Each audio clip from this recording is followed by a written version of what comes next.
Greetings and salutations, all you beautiful individuals. Welcome to another episode of My name is San Holo. On today's episode, as we're doing a big all-time countdown today that is kind of both a positive and a negative for the players. They're going to be cracking this list because we are looking at the most losses in the history of the World Championship. That is specifically losses at Worlds, and we're only going main event, no play-in stage numbers. So all these numbers fully from main event stuff at Worlds, and it's both a positive and a negative because to be on this list, that means you've attended Worlds a lot, like more than 5 times for pretty much everybody on this list that we're going to talk about. But it, of course, means you've racked up some losses as well. But that just comes with the territory of playing a lot of games at this event. So we got 7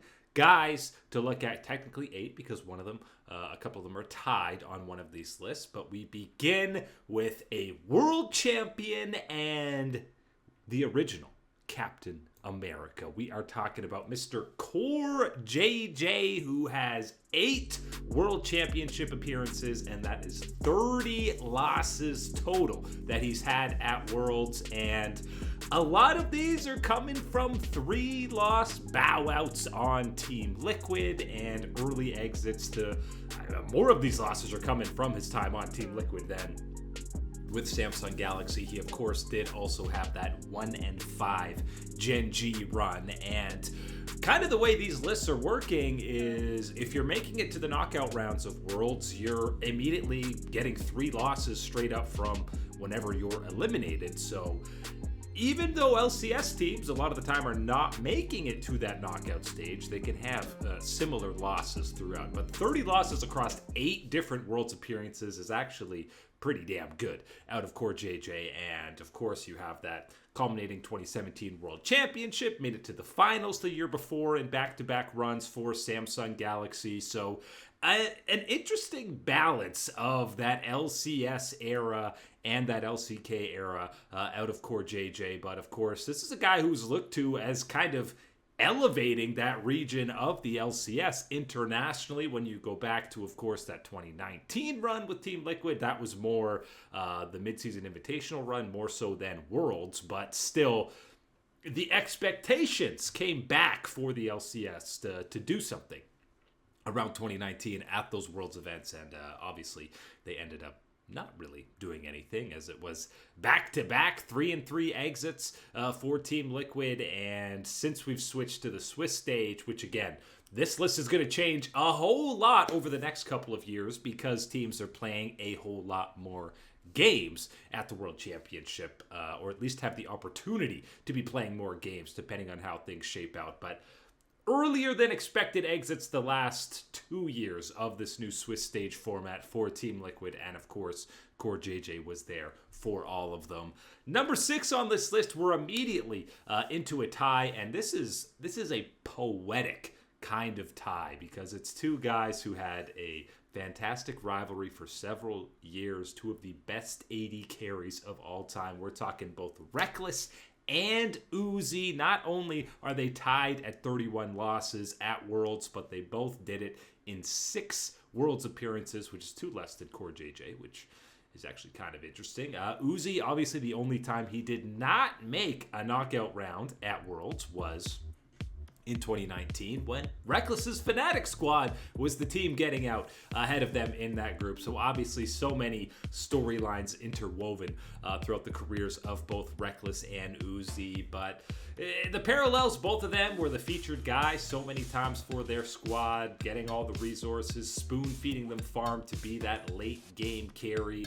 And obviously Rekkles kind of was the peak of that level in 2017, 2018, when Caps was still kind of beginning his career. But we've seen both of these guys have time and time again countless knockout round appearances and done it with completely different rosters around them. They've both been the stable player on an organization that at times had a revolving door of different players around them. Rekkles kind of survived the complete generation change of Fnatic from that Yellow Star Rooney Hooney Reignover roster into, what eventually became Caps, then Nemesis, Bwippo and the gang, and Uzi the same. I mean, he just survived many eras of RNG. But again, both of these guys racking up 30-plus losses, but have more so been known for their successes on that World Championship stage. Both been to the finals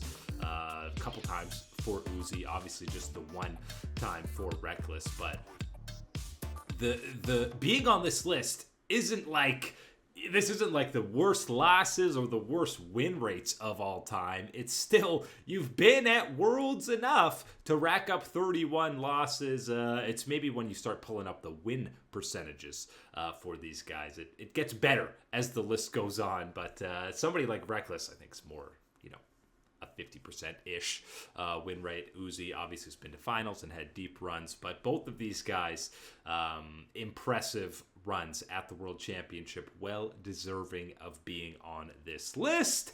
Number 5, and this is where we get a theme of not just LCS, but specifically kind of some teams, and it's been a few years since we even saw this guy suiting up, but for 7 years in a row, we were talking about Sneaky and Cloud9 at the World Championship, despite him only playing two games in his World Championship debut back in 2013, because if you weren't paying attention to the pro scene, 11 plus years ago, first off, I'd forgive you, but the format for Worlds back then was absolutely abysmal. When you had the first seed of the LCS coming over, they got a bye right to quarterfinals, didn't have to play the group stage whatsoever, but that ended in them playing a single best of one against Fnatic in the pre-Rekkles era, but they lose 1-2, boom, you played 3 whole games. That's your entire World Championship run. But despite that,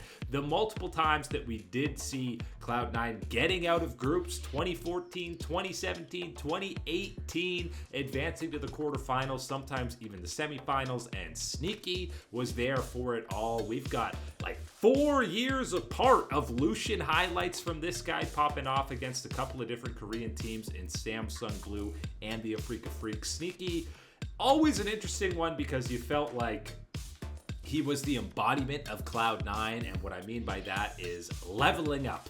Most people, they maybe coast through the regular season, they level up for playoffs, flick that switch, and reach a new level. Sneaky and Cloud9 did that to another level when you're talking about international events, and specifically that World Championship, because Sneaky, as he transitioned into kind of that main carry for Cloud9, stepped up against some of the best bot lanes in the world, and when he was maybe supposed to perhaps be a liability of some kind at these events, ended up not being the case whatsoever, as multiple support partners over the years, obviously started with Lemon Nation, we had the Smoothie era, the Zazel era, he's played with so many different ones and performed internationally.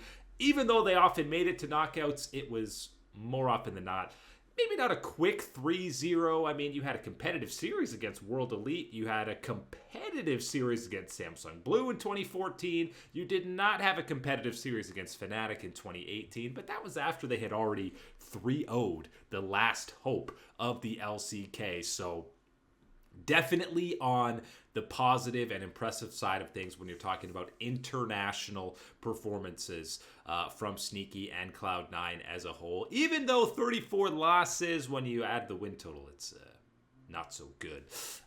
That's just LCS things. And unfortunately, consistent longevity is both a blessing and a curse when you're looking at these all-time lists, losses at the World Championship.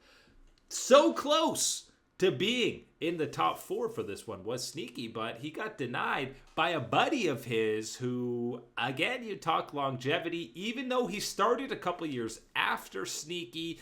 Jensen shares a lot of these same losses at Worlds as Sneaky, but of course, kind of notched up a few extra ones with his time on Team Liquid after that, after Sneaky had retired. And I think Jensen, we most infamously kind of relate to to 2017 years where he's, saying he's going to body Faker and obviously gets completely slapped, beaten down by the GOAT. But this is kind of a fun little rivalry. I hesitate to even call it a rivalry because obviously Faker has dismantled Jensen teams for the better part of half a decade, but it's always a fun matchup when you did get him against Faker, and probably an alarming number of these losses throughout his career at Worlds are directly a result to Faker putting that bodying down on Jensen and the rest of his squad. But still, Jensen, much like Sneaky, a level up internationally, even though for so much of his career you were talking about him playing second fiddle to Bjergsen in that mid lane. There's no question when you look at the international resume, it's 2 checks the way of Jensen and none for Mr. Bjerger King. And Doublelift, by the way, was 1 loss less than CoreJJ from cracking onto this list. I think he had 29 in all his Worlds runs across, Team Liquid, COG, and Team Solo Mid. But Jensen, 8 different World Championships for these 36 losses, and even some of the games, maybe heartbreaking fashion that Cloud9 or Team Liquid were losing. I think of the Gen G game for him on Team Liquid in 2021. He came up clutch against some of the best mid laners. If you remove that head-to-head he's got against Faker, he's got pretty damn good matchups and good individual performances against some of the best mid laners at these marquee international events. So put some respect on what Jensen has done internationally. Probably got... Most of these guys on this list would also be there for most wins in their region as well. Maybe not, when you include the LCK and the LPL. But at least for the LCS, these are some of the best international performances that we've had. Shockingly, we've got a list that involves the World Championship, and Faker is not number 1 on this list. And honestly, it's probably more impressive that he's not number 1 in that 3 spot.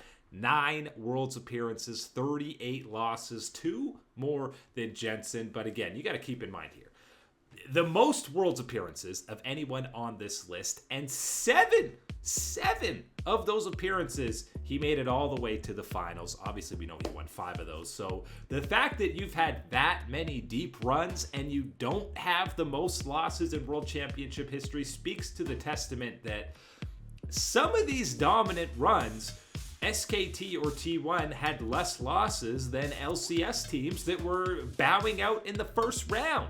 That's just how incredibly dominant some of these runs were. 2023, T1 only lost 2 games total. 2015, they lost a single game.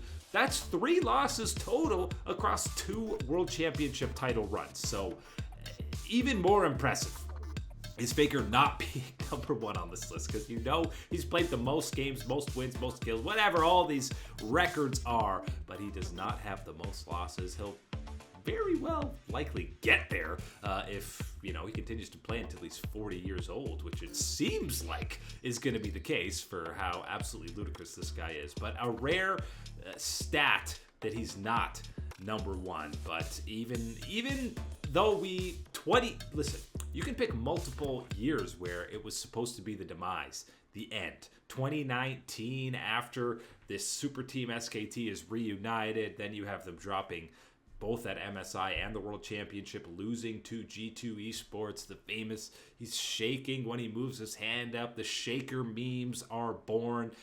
But he bounces back.